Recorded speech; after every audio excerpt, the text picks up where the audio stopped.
ओम गणपत्याय नमः। ओम श्री गणेशाय नमः। ओम श्री दुर्गा दिव्य नमः। ओम श्री दुर्गाये नमः। ओम दुर्गा महारानी की जय।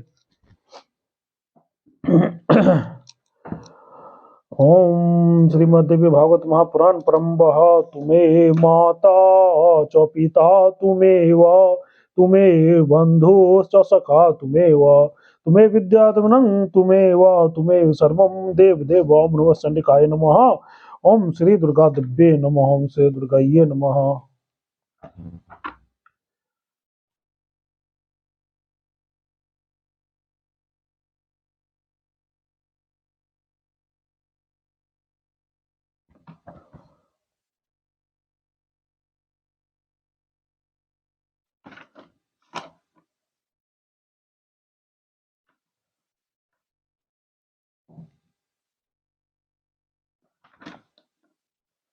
अर्थ पंचविंशो अध्याय।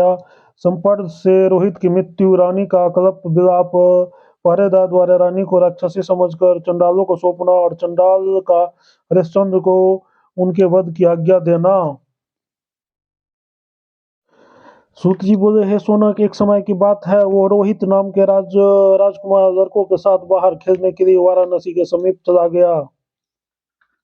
तत्पश्चात वहां पर वो खेलने के बाद कुश उखाड़ने लगा। उसने अपनी शक्ति के अनुसार अल्प जर वाले तथा अग्रभाग से बहुत से कोमल कुश उखाड़ के, इस समय मेरे स्वामी प्रसन्न होंगे, ऐसा बोलते हुआ बड़े सावधानी के साथ दोनों हाथ में कुश उखाड़ता था। साथ ही उत्तम लक्षणों वाली समिधाओं एवं ईंधन हेतु श्रेष्ठ लकड़ियों और यज्ञ हेतु कुशों तथा अग्नि में हवन करने के लिए पलाश काष्ठों की आदर पूर्वक एकत्र करके पूर्ण बोझ मस्तक पर रखकर दुखित होता हुआ पैदल चलने लगा। वो बालक प्यास से व्याकुल हो गया। वह शिशु एक जलाशय के पास पहुंचकर बोझ को जमीन पर रखकर जल स्थान पर गया और इच्छानुसार जल पीकर मुहूर्त भर विश्राम करके वाल्मीकि के ढेर पर उस बोझ को उठाने लगा। उसी समय विश्वामित्र की प्रेरणा से एक प्रचंड रूप वाला डरावना विषधर काला सर्प उस वाल्मीकि से निकला। उस सर्प ने बालक रोहित को डस लिया और वह उसी समय भूमि पर गिर पड़ा। रोहित को मृत्यु देखकर भय से व्याकुल सभी बालक शीघ्रता पूर्वक ब्राह्मण के घर गए। रोहित की माता के सामने खड़े होकर कहने लगे, हे विप्रदासी, आपका पुत्र हम लोगों के साथ खेलने के लिए बाहर गया हुआ था। वहां उसने वहां उसे सांप ने काट लिया, जिससे उसकी मृत्यु हो गई। वज्रपात सदृश वो सुनकर रानी मूर्छित हो गई और जड़ से कटे हुए केले के वृक्ष की भांति वो भूमि पर गिर पड़ी। इससे ब्राह्मण कुपित हो गया, उन पर जल से छींटे मारने लगा। थोड़ी देर में उन्हें चेतना आ गई। तब ब्राह्मण ने उनसे कहा, ब्राह्मण बोला, है दुष्टे, सायंकाल के समय रोना निंदनीय तथा दरिद्रता प्रदान करने वाला होता है।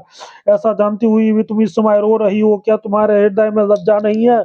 ब्राह्मण के ऐसा कहने पर वो कुछ भी नहीं बोली। पुत्र शोक संतप्त दीन होकर वो करुण कर्दन करती हुई करने लगी। उनकी आंखें आंसुओं से भीग गया था। उनकी दशा अत्यंत दयनीय थी। वे धूल धूसरित हो गई थी और उनके सिर के केस अस्त व्यस्त हो गए थे। तब क्रोध में आकर ब्राह्मण ने उस रानी से कहा, दुष्टे, तुम्हें धिक्कार है, क्योंकि अपना मूल लेकर भी तुम्हें मेरे कार्य की अपेक्षा कर रही हो। यदि तुम काम करने में असमर्थ हो तो मुझसे वो धन तुमने क्यों लिया? इस प्रकार उस ब्राह्मण के द्वारा निष्ठुर वचनों से बार बार फटकारने पर रानी ने रोती हुई गदगद वाणी में रोदन का कारण बताते हुए कहा, है स्वामी, गिरा है तू बाहर गए हुए, मेरे पुत्र को सर्प ने डस लिया है और मर गया। मैं बालक को देखने जाऊंगी, तो आप मुझे आज्ञा दीजिए। शुरुआत मेरे लिए उस पुत्र का दर्शन दुर्लभ हो गया। इस प्रकार करुणापूर्ण वचन कहकर रानी फिर रोने लगी। इस पर ब्राह्मण कुपित होकर उनसे राज महिष्य से फिर कहने लगा। ब्राह्मण बोला, कुटिल व्यवहार वाली, हे सठे, क्या तुम इस पाप का ज्ञान नहीं है कि जो मनुष्य अपने स्वामी के वेतन लेकर उनकी कार्य की अपेक्षा करता है वह महा रो नरक में पड़ता, एक कल तक नरक में रहकर वो मुर्गे की योनि में जन्म लेता। अथवा इस धार्मिक चर्चा से मेरा क्या प्रयोजन, क्योंकि पापी, मूर्ख, क्रूर, नीच, मिथ्याभाषी एवं सठ के प्रति वह वचन उसी प्रकार निष्फल होता है जैसे उसर में बोया गया बीज। अतः यदि तुम्हें परलोक का कुछ भी भय हो तो आओ, अपना कार्य करो। ऐसा कहने पर भय के कारण धरता कांपती हुई रानी ब्राह्मण से यह वचन बोली, हे नाथ, मुझ पर दया कीजिए, अनुग्रह कीजिए, प्रसन्न मुख वाले होइए, मुझे मुहूर्त भर के लिए वहां जाने दीजिए, जिससे मैं अपने पुत्र को देख सकूं। ऐसा कहकर पुत्र शोक से संतप्त हुए रानी ब्राह्मण के चरणों में सिर रखकर वरुण करुण विलाप करने लगी। इससे क्रोधदार ने तो ब्राह्मण कुपित होकर रानी से कहने वे बोली, तुम्हारे पुत्र से मेरा क्या प्रयोजन? तुम मेरे घर का कार्य संपन्न करो। क्या तुम कोरे के प्रहार का फल देने वाले मेरे क्रोध को नहीं जानती हो? इस प्रकार ब्राह्मण के कहने पर रानी धैर्य धारण करके उसके घर का काम करने में सफल हो गई। इस तरह पैर दबाने आदि कार्य करते रहने में उनकी आधी रात बीत गई। इसके ब्राह्मण ने उनसे कहा, अब तुम अपने पुत्र के पास जाओ और उसका दाह संस्कार आदि संपन्न करके शीघ्र पुनः वापस आ जाना, जिससे मेरा प्रातःकालीन कार्य बाधित न हो।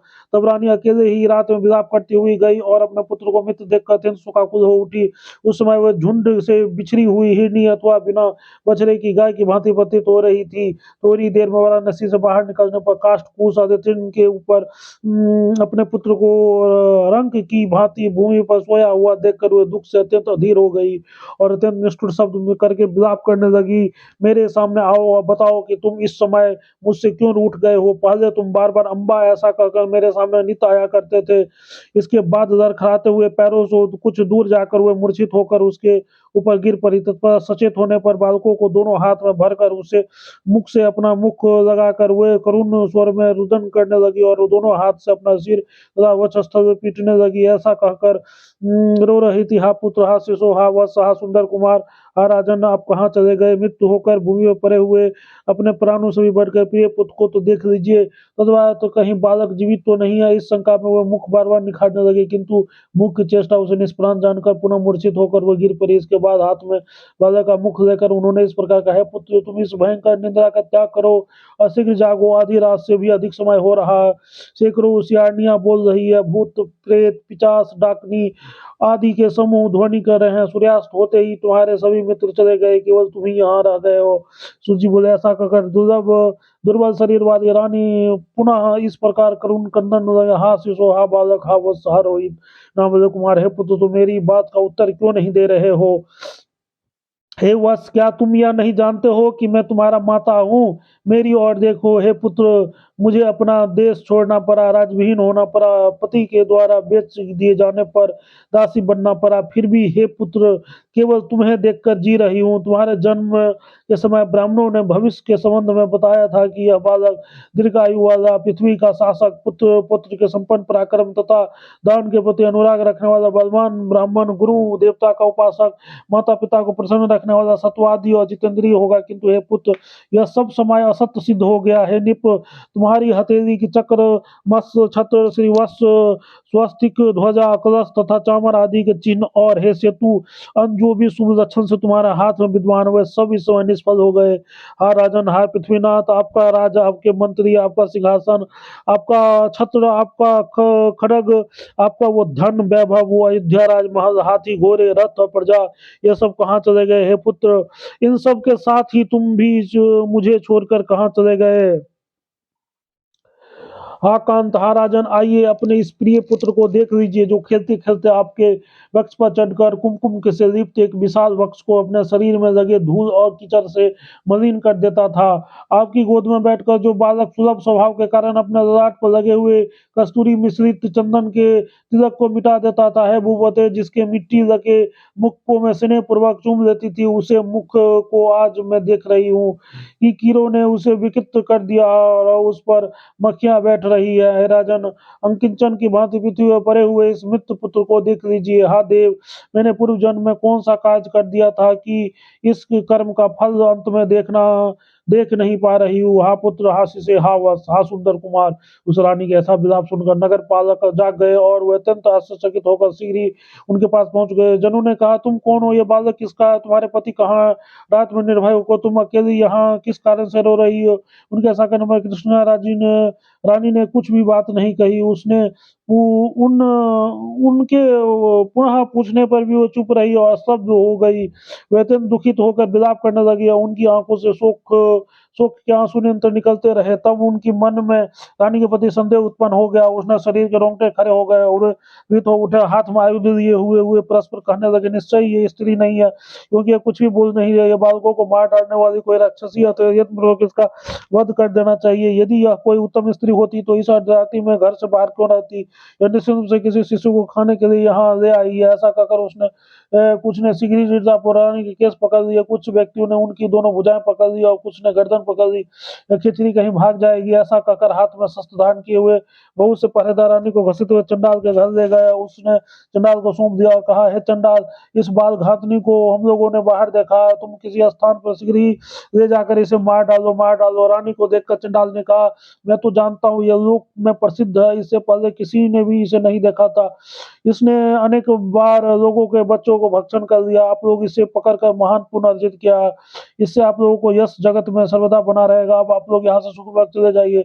जो मनुष्य ब्राह्मण, स्त्री, बालक अथवा गाय का वध करता, स्वर्ण की चोरी करता, आग लगाता, मार्ग में अवरोध उत्पन्न करता, मदिरापान करता, गुरुपत्नी के साथ व्यभिचार करता और श्रेष्ठ जनों के साथ विरोध भाव रखता, उसका वध कर देने से पुण्य प्राप्त होता है। ऐसा कार्य में तत्पर ब्राह्मण अथवा स्त्री के भी वध कर डालने में दोष नहीं लगता, अतः इसका वध मेरी दृष्टि से उचित है, इसका वध मेरी दृष्टि में उचित है। ऐसा कहकर चंडाल ने दृढ़ बंधनों से बांधकर उसे केस पकड़कर उन्हें रस्सियों में पीटा और इसके बाद उन्हें हरिश्चंद्र को बुलाकर उसे कठोर वाणी में कहा, हे दास, इस पर तुम्हारी स्त्री का तत्काल वध कर दो, इसमें सोच विचार मत करो। वज्रपात के समान उस वचनों को सुनकर स्त्री वध की आशंका को हरिश्चंद्र थरथर कांपते हुए उस चंडाल से बोला, मैं समर्थ नहीं होता, मुझे कोई दूसरा कार्य करने का आज्ञा दीजिए। इसके अतिरिक्त आप जो भी कठिन से कठिन कार्य करने को कहेंगे उसे मैं संपन्न कर दूंगा। उनकी द्वारा कही गई बात सुनकर चंडाल ने यह वचन कहा, तुम बिल्कुल मत डरो, तलवार उठाओ, इसका वध कर दो, क्योंकि इस शिष्य का वध करने में पुण्यदायक माना गया है। बालकों को भय पहुंचाने वाली यह स्त्री कभी भी रक्षा के योग नहीं है। चंडाल की यह बात सुनकर राजा ने यह वचन कहा, जिस किसी भी उपाय से स्त्रियों की रक्षा करनी चाहिए उसका वध कभी नहीं करना चाहिए, क्योंकि धर्मपरायण मुनियों को स्त्री वध को पाप बताया गया। जो मनुष्य जानकर अथवा अनजाने में भी स्त्री हत्या करता हुआ महार और नरक में गिर कर यातना भोगता है। चंडाल बोला, अब यह सब मत बोलो, विद्युत के समान चमकने वाले तीक्ष्ण तलवार उठा लो, क्योंकि एक का वध कर देने से बहुत प्राणियों के सुख, तो उसकी की गई हिंसा निश्चय ही पुण्यप्रद होती है। यह दुष्टा संसार में बहुत से बच्चों को खा चुकी है, तो शीघ्र ही इसका वध कर दो, जिससे लोक शांतिमय हो जाए। राजा बोले, हे चंडाल राज, मैंने आजीवन स्त्री वध न करने का कठोर व्रत लेगा, तो मैं स्त्री वध के लिए प्रेरित नहीं हो सकता, परंतु अब अन्य कोई कार्य संपन्न करूंगा। चंडाल बोला, अरे दुष्ट, स्वामी के इस कार्य को छोड़कर तुम्हारे लिए दूसरा कौन सा कार्य है? वेतन लेकर मेरे कार्य को उपेक्षा क्यों कर रहे हो? जो सेवक स्वामी के वेतन लेकर उसके कार्य को उपेक्षा कर तो 10,000 कल्प तक न उद्धार नहीं होता। राजा बोले, चंडालनाथ, आप कोई मुझे अन्य कठिन कार्य करने का आदेश दीजिए। आप अपने किसी शत्रु को बता, मैं निसंदेह शीघ्र ही मार डालूंगा, उसका वध करके भूमि पर आपको सौंप दूंगा। हे देव, देवताओं को, नागों, सिद्धों, गंधर्वों सहित इंद्र को भी तीक्ष्ण बाणों से मारकर उन्हें जीत लूंगा। तब राजा स्त्री का वचन सुनकर चंडाल ने कुछ धोखा था कांप रहे उन्हें राजा से कहा। चंडाल बोला, सेवकों के लिए जो बात कही गई उस बात का व्यवहार में लक्षित नहीं होती है।